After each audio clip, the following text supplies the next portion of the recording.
हाँ बुचिया हिसाबे ले दी हा पाऊ जी बाई जा खाए के नु देख माई हम सब कोई कल हिसाबे से के अब मतलब तू कितना दिन के बाद आइल थोड़ा के ठीक ना हम सब कुछ अरे त ई कहां के बात बवे के कितना दिन के बाद आइल में त बुझाता के मत तसला के भात खा जाइम हां माई तसला के देख कल छुलिया ना लाइनी आ जा छोला नहीं ले दे ना दे बुचिया छोला नहीं ले दे कौन काम बा कल देखत नु तोरे खाती माई बनैले है यार बा निक गम कता ए बुचिया पूछू माई ले तो कइनु तरी कहिए हइले ना रासा हां धर एकरा से देख उठ अरे होने से बुचिया का हो पला के से उनिया आके ऐसे हां देखता देख रे माई पाऊ जी कहां गोइल बन उहा के ना खाइम अरे उ खाइम नु वहां खाए के मैं चिंता रहेला बताओ वहां खाए के चिंता रहेला बाक जानते से बुचिया घर के मर्द मानुस खा लेला नु त निक लागेला जानत बाकी कहत नु त तनी मनी खाइए ले तनी काहे के पाऊ जी कब ले ना काम धंधा कई के हां ना त तू खो तू ले बुचिया तू खा ले अरे ना रे माई तू खो ना देख तू माई खा ले नु त सोच ले कि हमर जरा जुरा रख जात रही हां ये तो जानते बनी गा पर रहत रही हम स्कूल चले रहे तू खा लेत रही ना आवत रही त कहत रही माई तू लागता खाना खा ले बाप रे बाप कितना नीमन बनल बा ए बुचिया नीक लागता ना माई जता मुंह पानी भर जाता हाथ ना चटक बनले बा कहते भाई कि तोहरे हाथ के बनावल हवे मछरी हम त पहिले ही जनगनिया गमकल रहत बेटी के कर हई हमार तभी न तोहरा के बना के खियावत रही देखा तो कुंवार पे माई भल के हमरा के ना बनावे त ससुराल में त कोई शिकायत बुचिया एगो शिकायत गइल तोरा का में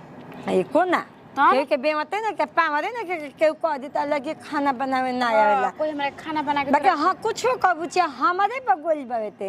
जैसन हम बनावे ना वैसे तू बनाव अरे माई तू हमरा के सिखैले बड़े तभी न हम सिखल बानी हां हम त कहि नु के भुला गुलो खबे हां माई देख भल के हम जानते कि हमरा ना करे आवत रहे धरे आवत रहे पर जवन तू काम करत रही नु त हम आंखी से देखत रही कि माई हमरा हम हई डालत चीज आ हई हमरा डाले के बता ससुरो हई नी त उहे अब देख देख के कर मत कबुचिया बुझाता नु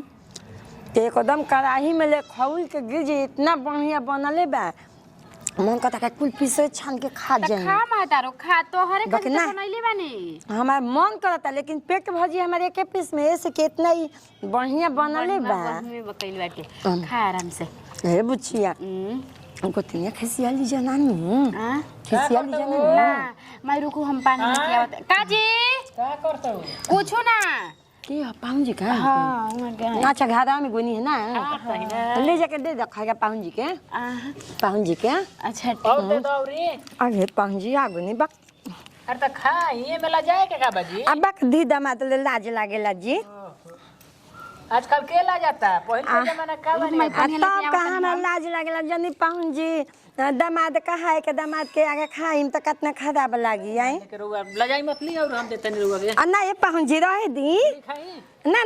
रहे दी ना रहे दी इहे ढेर बा पाउन जी बा तो चल ठीक बा रउआ सोचे मुंह चलाई भैंस गरु लेखा निक लागी जी दमा लाज लागेला बा पाउन जी ससुरो भसुर ले कोई ले जाता लजात नहीं लेकिन अपन अपन बिचारे पाउन जी हमार बड़ी लाज लागेला के सामने खाए में जो ना नी रउरा बेटा लजवंती नियन करत नहीं रउरा तो ना लजाई ना हम मतलब और कोनो काम कर दे मने बाकी खाए में लाज लागेला हे पाउन जी मुंह चलावे में हमारा दमाद चाहे बेटा हम ही नु बने के बा दोसर बताई हां बाई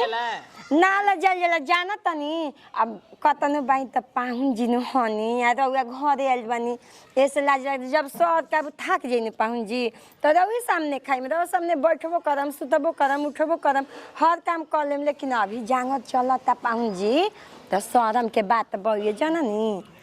जाई खाली खाई खाली तो बेले खाई ना पाहुन जी रउआ जाई नहीं जो कहले बा हमरा लाज लागत पाहुन जी कहती मैं रउआ हुनिया जाके बैठा में हेमिया घूम के खा लेम रउआ हुनिया हट जाई हां जाई तब खाई हां तब का पाहुन जी हम देखन लेकिन हइसन सास हम ना देखन हमरो साथी संगे भैया के साथ आवेली तो खाली सबके सामने यही तरी जाई दी रउआ भैया के रहेलन तब खाली आयो ता बा हमरा लाज लगले पाहुन जी आ रउआ भैया के सास में शहर में रहेली बॉम्बे में त शहरी है हमरा लाज लगले पाहुन जी जाई होने भागी कहां बाड़ू हो जाई बुचिया गोली या पानी ले रे चलिए आ ना ये पाहुन जी हम ना बाकी कहत त दे दी हम टमाटर हुआ के देला ही नहीं के ना जदी दीदी हां रह दी ना रह दी पाहुन जी जाई रउआ जी कहले हम खाइल ना होई जाए चल ऊपर के विदा करते जा हो खियावा देखत आई हे भगवान जी पाहुना जिनु अजीब के बानी हमारे आ जाए ना भिड़िए ना तो यही से सोचनी हाली हाली खाली आके लेको नहीं हमें के मछली के पीस देवे कितना लाज लगता हो बाक चल गइल बन जा होने बुझियो ना के हाली खाली एगो हमार मरद बन कहलन कि पूरा सोच धज के रहे के चाही जानलू जस अपन भवैया के देखेला नु कि सजल बिया संवरल बिया तबे कहेलन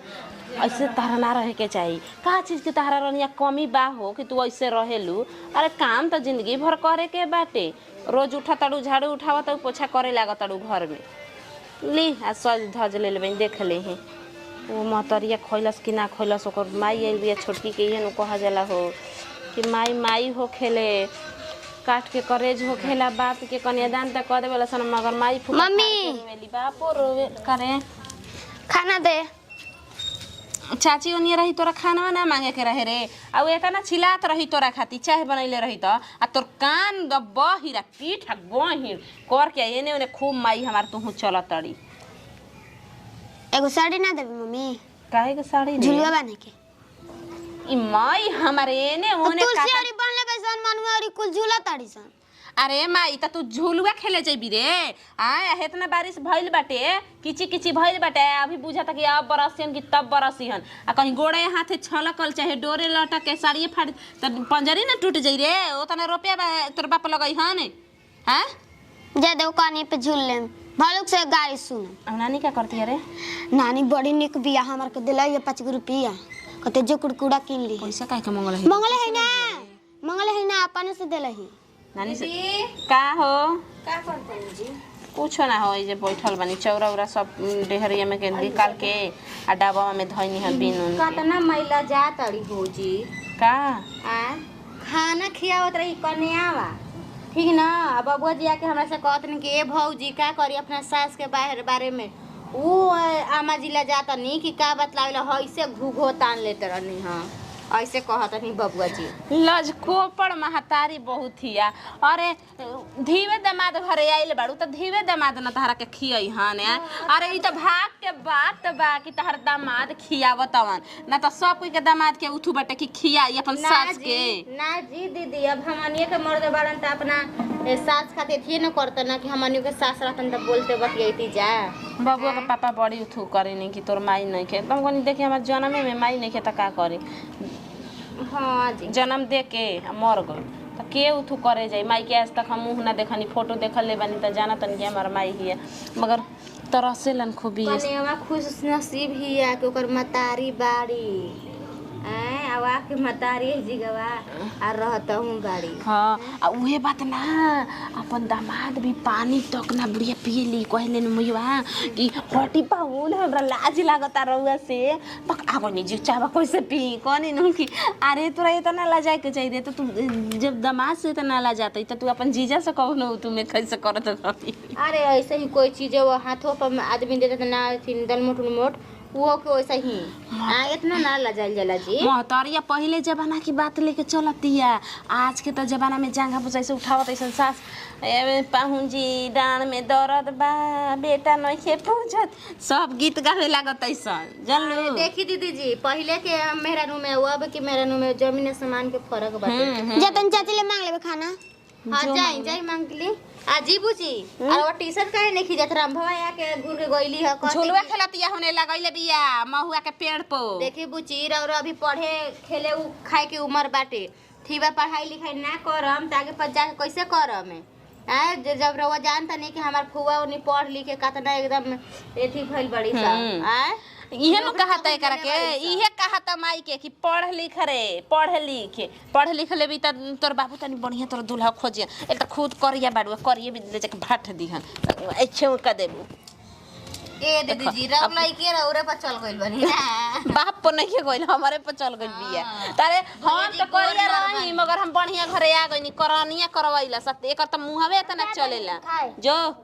एगो पिसली है एगो पिसली है रे काली एगो पिस लेला कहत नहीं जी रउवा एकदम अति कर खा के गइल है छिलिक खाते बिया त चार दी लइका आइए बना खइहन स नहीं देखनी देखत हमर घर में गोड़ रंगनी बता नीला बता अच्छा ठीक बा ले के लेके आवा तू तो पा भर ले बड़ू इनु कह जला गोतनी गोतनी में हमनी केतना प्यार बाटे तना प्यार बा देखो आई लिया ओने से कहनी त टुक देखी गइल नु घर में काम करे खातिर आइगो दूसरा त कह हम काहे के ले आई बाप रे बाप ये नु कहाला हो हमर माई के देख गाँव पर तो सब कोई से देखी निकल जाते रहेले जरा के बड़ बुजुर्ग के देखेले तकरा के पहले के जमाना एगो रहनु के आदमी लाजात रहन और अब के जमाना में कोई लाजाता हो आदमी भावा भसुर आदमी कोई नहीं के देखते बैठले बैठले खाना खा ले जाते आ हमारे को माई बिया रुकी न दामाजी तनी ओनिए रुकी तनी खाइए तना कही नु कुछ कही इतना पता पहले घूंघट तान ली आ खूब लाजाए कुछ कहे जुगुत ना चलो हो सबको खियाई पियाई दे निमाई के अब तन की बर्तन तक धोवे के बाद धो धा दी का हो काने भाई तार माई बड़ा निक लगा तुमका से बतियावे में ये से खोज चला तनी कहां बाड़ी ऐसे नु मजाक करत तनी मजाक मतलब माई हम जब ला जाती है तो का ही सब तू कह बताओ हम सोचत रही सास हमारे सन मिलती मजाक करे वाली ला जाए वाली ती सासे मिलगुल बड़ी साली भर सक हमार माई साली है तब का साली ऐसा साली ऐसे ला जाली सन सास कोई ला जाला हो तो रहुआ के जब जानता नहीं कि वो हमार माई ला जाती है तो रहुआ के का गइला बिना जरूरत बाटे वो जगह जाके और खाना खियावत नहीं कि धरी धरी खा ली हैं ए बार राती में सुती न जानतो का करब का हैं बाबू हमर सुतेल खटिया पर टंगवा में दुनो ओर ले जाके तार माई के खटिया पुलाट दे तब देखियो इन करना चाहिए आज भी दादा ये कहता नहीं तुम मजाक करम उनका बढ़िया लगता न मजाक करे में हमर माई एकदम से शर्मा जी रहो से का कोई कहीं के भी रहो नहीं की सटल है इतना पता खाना नहीं की देते देखते हमर माई कितना तानतिया आज जब कहा कि पापा जी भी हमारा माई के रहो सुता दे से खटिया पक के तो कैसे हमर माई के लागी का सोची है ना मैंने कर लाज मैं खत्म कर दियो और का करियो तार बाबूजी भाव जवन तू होता बाहर रह तू ना वही तरी करेली ना बाबूजी भी ना खाली नु जेकरा के आपना से बड़ बुजुर्ग समझी नु तो हम बड़ बुजुर्ग हई कर तब दामाद बनी एक तरफ से यही से जैसे रिश्तेदारी या नाता में चलल जाला नु वैसे ही हमर मैयावा के लजात चलल जाले रो से हम का कही उनका समझावो ना तो कोई देखी ऐसे हमारा उनका के हमारा कोई देखी अगल बगल का कोई ऐसा तो मुझे तो रखले बिया कोई कहे कि ना तू बताबो ई रखे कोई कैसे तो कहे कि ना ऐसे ला जाई हां दादा हां मतलब एगो देखल पहिले के जमाना में तो आदमी ला जात रहे नहीं से त कोई रख लेत रहे तो पहिले के जमाना अब चलता बाड़ू जा पहिले के जमाना में माई हमार पहिले के जमाना के बिया अभी उहे रीति रिवाज देखत लेके चला लाती ओकरा ना ला जाए के चाहिए सब बाकी कुछ कह है बहुत खेलल खाइल होय ना का हैं जाई ना माई भी कहीं खेल तू पूछलू ना तो हम पप्पे के लेके एनु के दूसरा के पागल होला नु मतलब तो पूछ नी ऐसन बाड़ी नु शर्मिली दिंगल कुछ पूछबू नु तो मजाक में डाल दिया हम जान गुल बनी ना का तब रहुआ नहीं जानम रहुआ मजाक करते हैं कि कैसे हमरा का करे के तो बा तू हम तो ये बार आइली तो जानत है ऐसे एक दो दिन ले देखत है तो तारा फिर कितना दिन ले भाई तार तो ओइ जे जन्मे करम भइल हैं ककुलहट हो गुल बा का पहिले ना माइला जात रहे कहते बनी ककुलहट हो गुल बा ककुलहट का मतलब खोजले तो कोई खोजले ना नहीं तो नहाइबू ना धोइबू ना तो ककुलहट हो खबे करी लगता कि नहा धोवत नहीं कि कहत नहीं लगता कि खाली यही तेरे मां मुंह धो लेबे के बा है त पोटी मार लेबे के बा बस है देखो बुझे तक में पिलुआ पड़ल बा वसन ध के खब कइले तो जाय दी रहू ने कैसे पड़ल हमारा में परियसन हमारा में कैसे परियसन हमनी के नहाए वाला है सुबह शाम दोपहर मुंह बावे वाला ना आदत छोड़बू अभी तू हैं बदमाश हरामी कहीं के रुको विदा करते कहब नु है बाबूजी के अपना तो जा बोलो ले बूढ़ी आइल बड़ी तो जाई माई से कही हम हां कह दिया जाए के ना तो कोई हम ना जाए के बड़ियारी विदा कर दिया उनका फिर तब न तनी बुझाई मजा आई हमनी के देखे में बुझाइले विदा करते रुक जा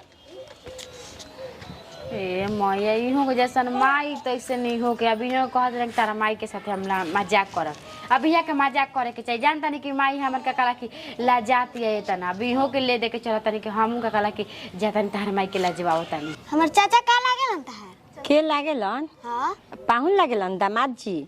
तक दामाद जी से ला जाई जाला लजाइल ना जला दामाद के सोझा आदमी बैठेला खाला पिएला जानते से नानी बाबा खोजत रहन तोरा के तब बाबा हां हती चुकी बाबू चल तो उल्टा सीधा बोले लूद ना भइल ना खोजत रह कहतन तो नानी कहां बिया रे हाँ, नानी कहाँ बिया ते मुंह बना के नानी कहाँ बिया लूद ना भइल केकरा ले का कहे के चाहिए ये कुल बुझाला हिती चुकी बाबू बीत भर के बाबा तवे न कहता हाँ तब बीत बा के बाई आ बाबा खोजत रहन ये कुल कहल जाला पढ़े लिखे में मन नहीं लागत काम धंधा करे में हैं पागल कहीं का एकदम तू बुझाता कि ना एकदम नासिए के ध देबू ना अभी ले सब कुछ जान जाइ ह तू ये कुल कहल जाला आ सही में तो सही में तो झूठे ये रामा समधी जी लागम कैसे कहती है बुचिया के बाबा खोजत रहन लाज लागत ये बात ओ के गजब बानी ए जाइल में यही से मजाक करत है ना अच्छा जाते हैं अब के लिए हमरा गाँव में गोबर घोर के वहाँ के डाल देते फुल पाइट में बस तो जी आइए जाता नहीं जा जा खेल जा जा ई सब के फेरा में ना रहल जाला चाची का हो माई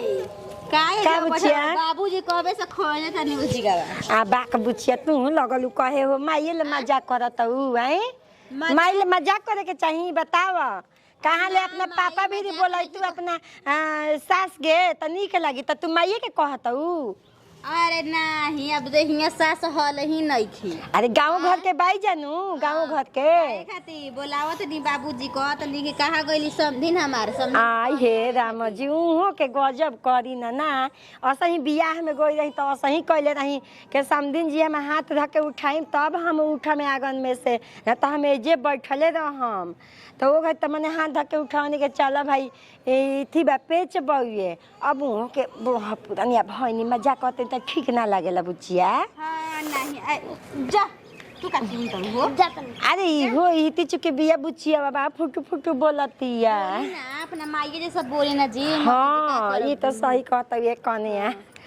और सब बतावा खा पी ले लोग तो हम लोग खा ले लोग ना ये माई अभी खइले नहीं खी जा तू खा ले लू ना हाँ हम तो बुचिया देलियो पाहुन जी नु खाते खाने ये बुचिया आ गुला कहानी है बबुआ जी कहत नीना के अपन सास माई के खाना देनी है ना भौजी खात रहली त गई त माई खाती त चाचा जी आइल बनी कहत नहीं कि कहां हमर आयो रामा ए बुचिया तो हम लोग हमारा के जुकनु एकदम बेपानी कर देता हो जा जानलू अब जाइम हम काल जान जाइए सब कोई मजाक करता अब समय बा मजाक करे के हो बेटी पतो हो गल त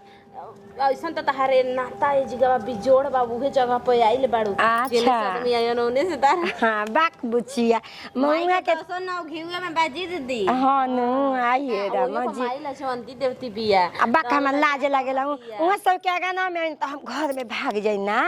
लाज लागेला और माई छुटकी के इतना लजा ले लजवंती देवती बनबी आ छोटा की काहे बतिया में बोले ले सब कोई से बढ़िया त कनी पचंगुरिया के बा चाचा जी आऊ त बैले भाई बुचिया का बुचिया एजा का बैठल बाड़े तोरा किनो पापा जी नु जो तनी कहत है ना एंकी बारी हम गाड़ी बुक करम आलिया जैन सावन में नु घूम कहां हनीमून मनावे का बोल बम नहाए बोल बम नु हनीमून मनावे जइबू अब बुचिया इहे कुल कहल जाला हो दादा देवी स्थान पर जाई जाला त नीक लागेला जान लू अरे माई के हनीमून के मतलब पता बना ऐसे एती कर लगल आ त पापा जोड़े ना भाई अब ये सब बक हम लाज लगता ये बुचिया बहुत बेकार लगता ये सब कहता हो जाता जान लू आई शुरुए से ऐसे करेलू कैसे करी ना सिखाओ ना बेटी के भाग हमरा लाज लागत आ तोरे लागले बेटी से आन होए चलल भी ए बुचिया बियाह करबू नु आ त जाइबू नु लजवंती देवता बिया आ ये दाद सीखत नहीं रहुआ कैसे हो कैसे भाई त कहनी लगले तहरे दामाद आजे समधी हो जे त जइयो ना समधी संगे कुंभ मेला नहाए फेन लागेला साल साल पर